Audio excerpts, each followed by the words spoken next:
পৃথিবীর মধ্যে সবচেয়ে উত্তম জায়গায় এসে বসার তৌফিক দিয়েছেন, আলহামদুলিল্লাহ। আমরা শুধু বলছিলাম বিশেষ সময় কয়েকদিন আগে, পৃথিবীর মধ্যে এর চেয়ে ভালো জায়গা কোথাও নেই, কোথাও নেই। এর চেয়ে ভালো জায়গা, পবিত্র জায়গা, শান্তির জায়গা, এত শান্তির জায়গা আর কোথাও পাওয়া যাবে না। আপনি যেখানে যান না কেন, যত ভালো পরিবেশ, চাকচিক্যময়, আধুনিকতার ছোঁয়া, তারপরেও কেন যেন এই ভাঙা মসজিদ, দেয়াল দেওয়াল ভালো না, ছাদও ভালো না,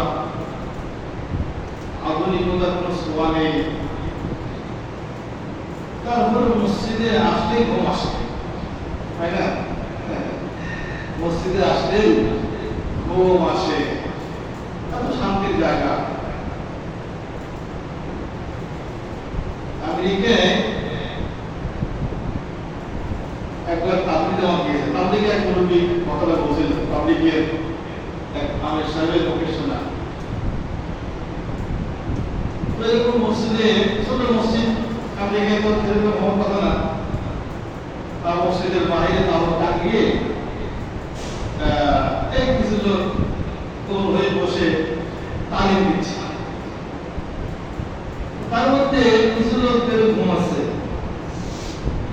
তাবলিগের নিয়ম হচ্ছে যে কেউ ঘুমায় তাকে ডাকা না, ঘুমায়, যতক্ষণ পৌঁছায় ঘুমিয়ে আবার সে চোখ করবে।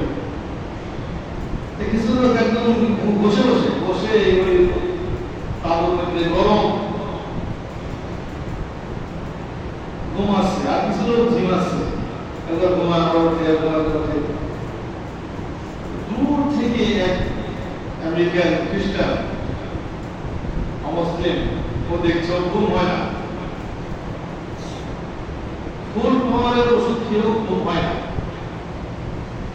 পাওয়ারফুল ওষুধ খায় তো ঘুম হয় না, না ঘুমিয়ে না ঘুমিয়ে তো খুব কষ্টের মধ্যে আছে।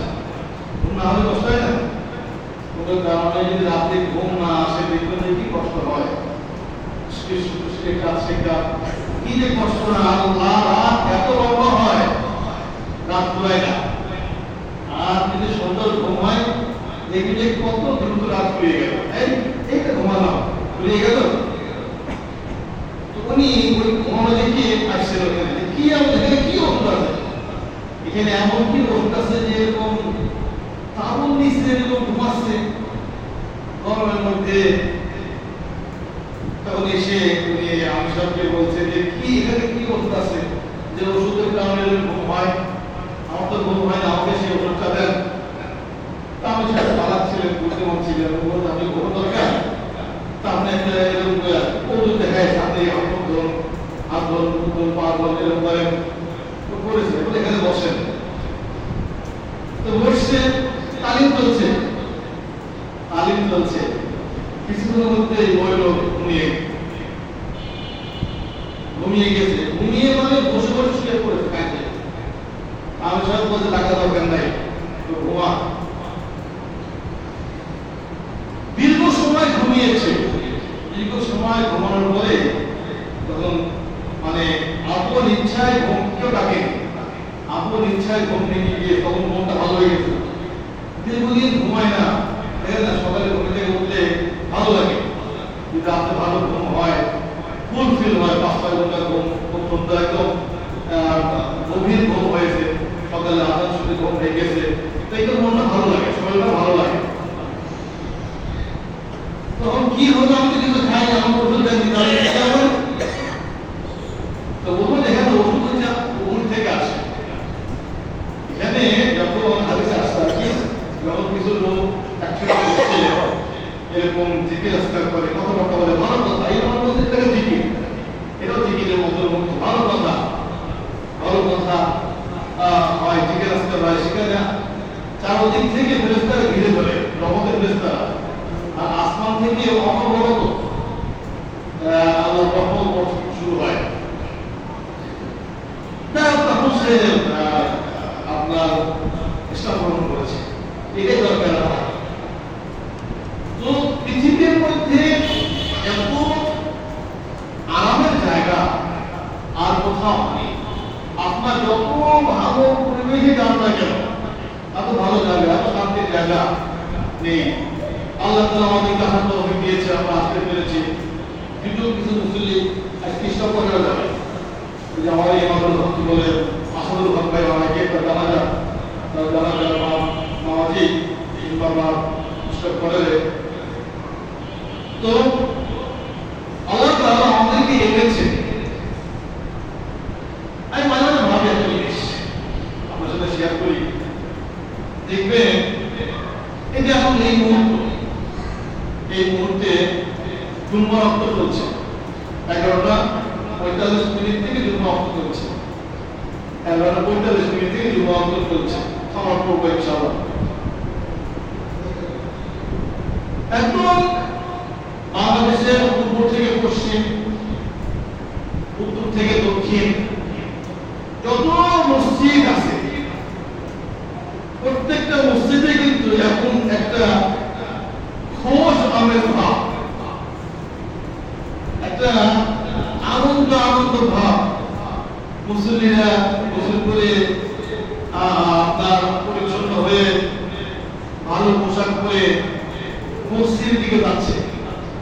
কেউ আসছে, কেউ আসবে, কেউ প্রস্তুতি নিচ্ছে। সারা বাংলাদেশ সব জায়গায়, আপনারা কিছু বলি কত জায়গা বাংলাদেশ। তো এই সারা বাংলাদেশে 5 লক্ষাধিক মসজিদ আছে। এই 5 লক্ষাধিক মসজিদে আসতেছে এখন।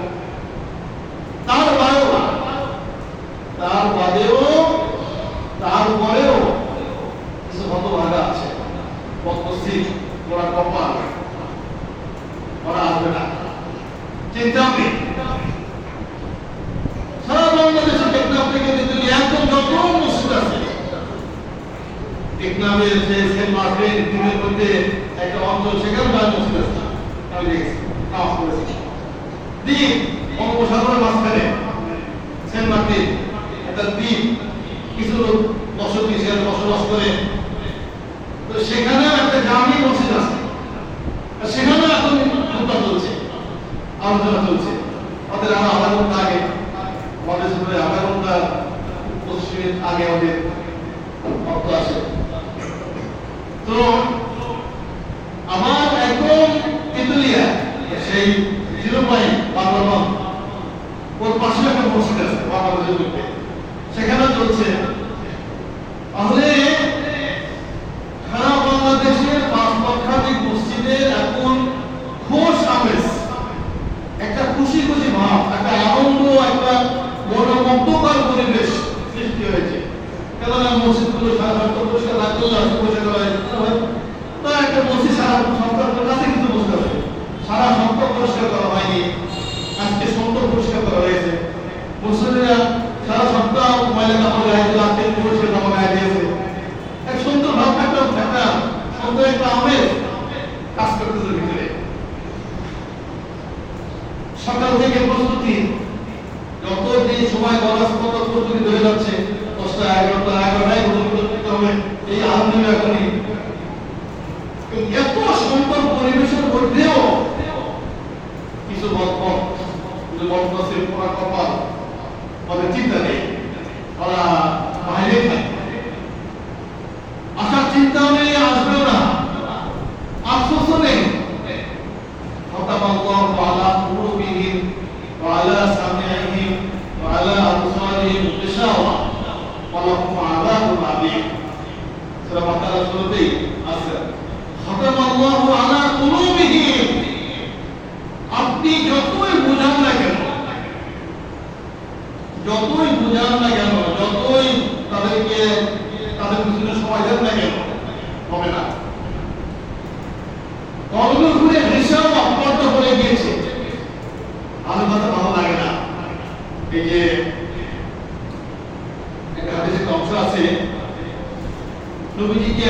যদি ইমানদার হয়ে গেল, আপনি ইমানদার কি করে পাবেন? ইমানদার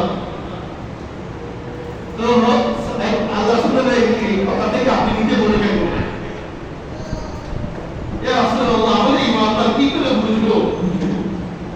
নবী বললেন, যখন তুমি ভালো কাজ করো, ভালো কাজ করার পরে ভালো লাগে, ভালো কাজ করার পরে ভালো লাগে,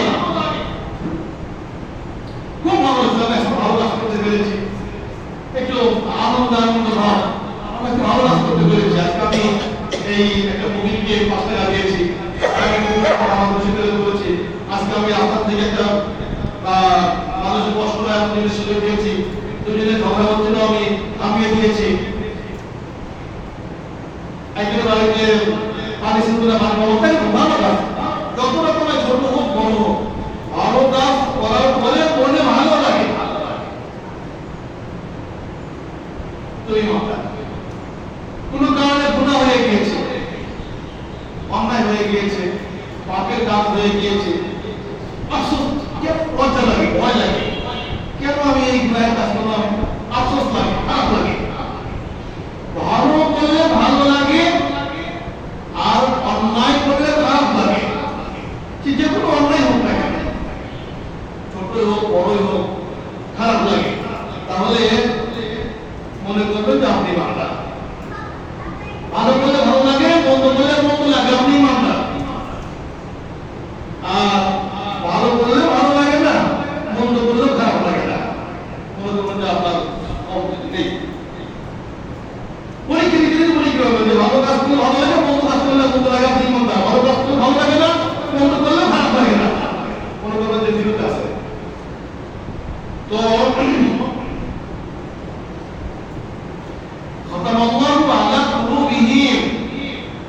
ওদের অন্তরের মধ্যে আল্লাহ তাআলা খতম সিল মেরে দিয়েছে।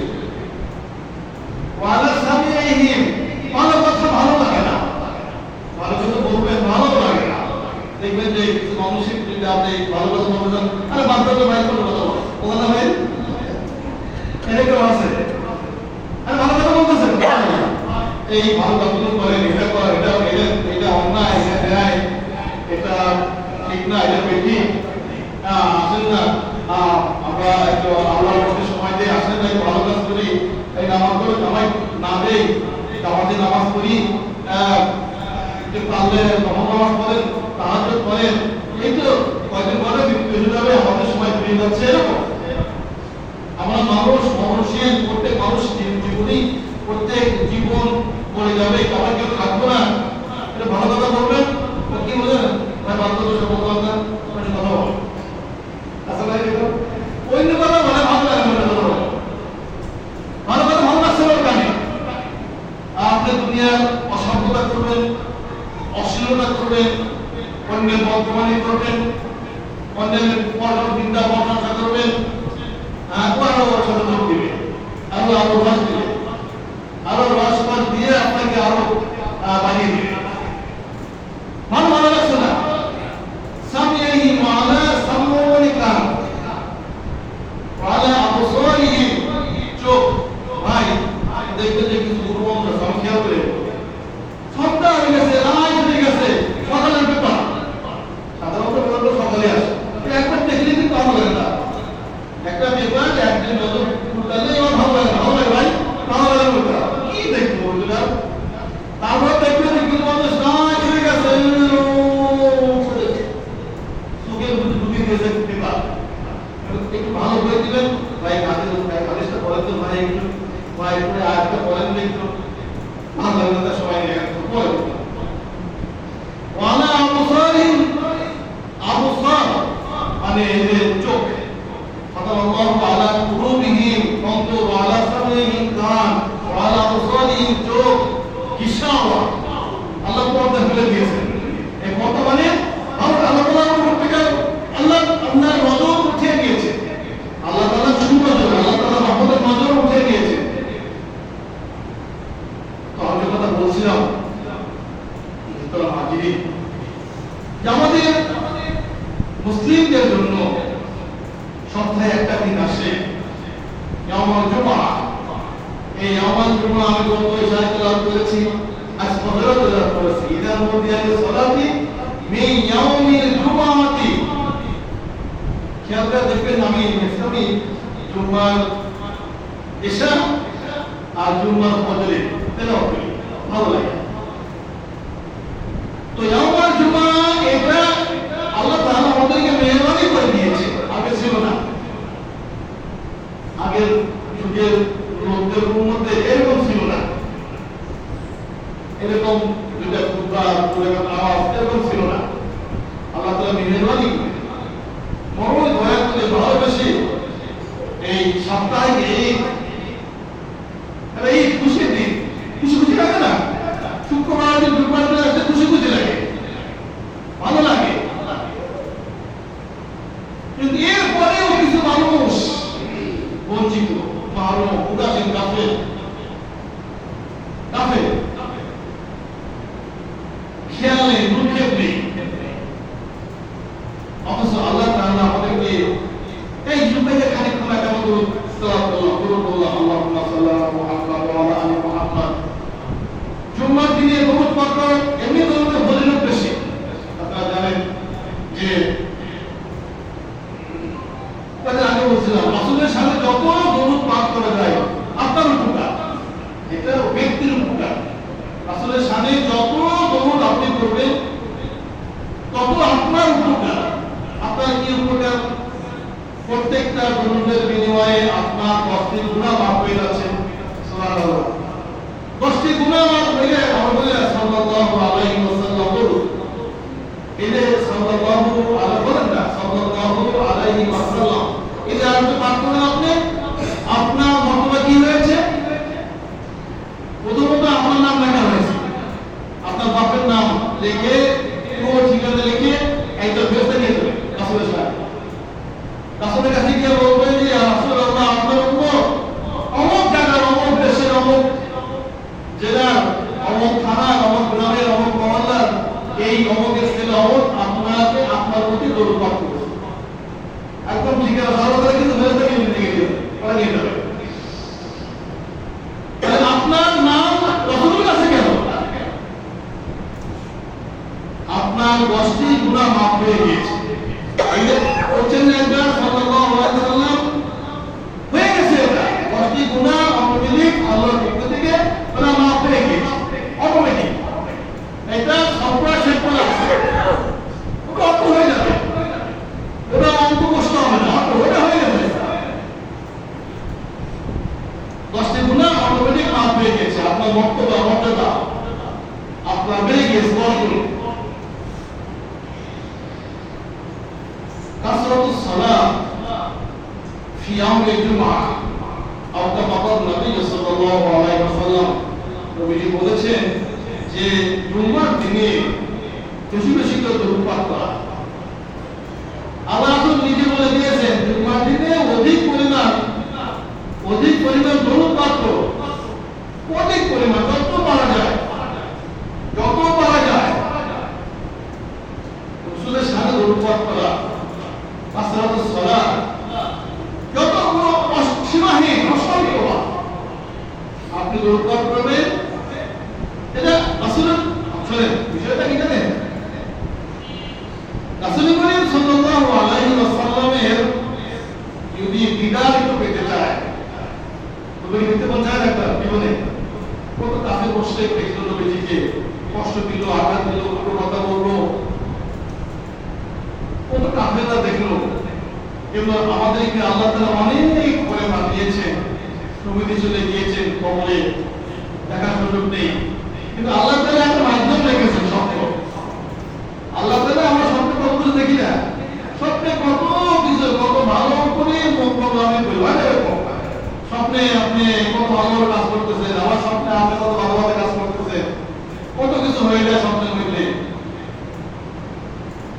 তো আল্লাহ তাআলা এই স্বপ্নটা রেখে দিয়েছেন, যদি আপনি রাসূলের সামনে অধিক পরিমাণ দরুদ পাঠ করেন, চলতে ফিরতে, উঠতে বসতে, জুম্মার দিনে রাতে শোয়ার সময়, সমস্ত কাজকর্ম শেষ, আপনি দরুদ পাঠ করেন। রাসূলের সামনে দরুদ পাঠ করতে করতে ঘুমান, মনে মনে কল্পনা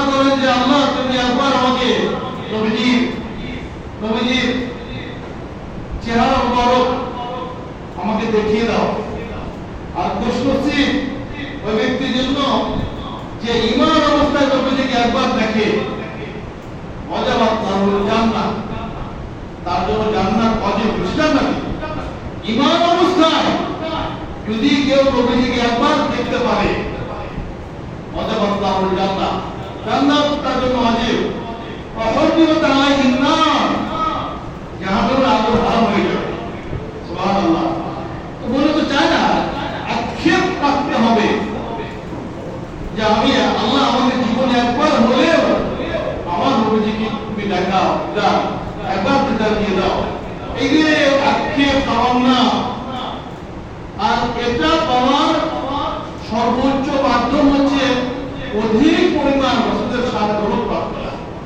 অধিক পরিমাণ আজে বাজে কাজে, আজে বাজে গল্প গুজবে, আজে বাজে মানে কাজের সময় নষ্ট করি, কিন্তু পাঠ করি। রাত্রে শোয়ার সময় কোনো কাজ নেই, তসবিহ দেন আমাদের কাছে, তসবিহ নিয়ে পড়েন না,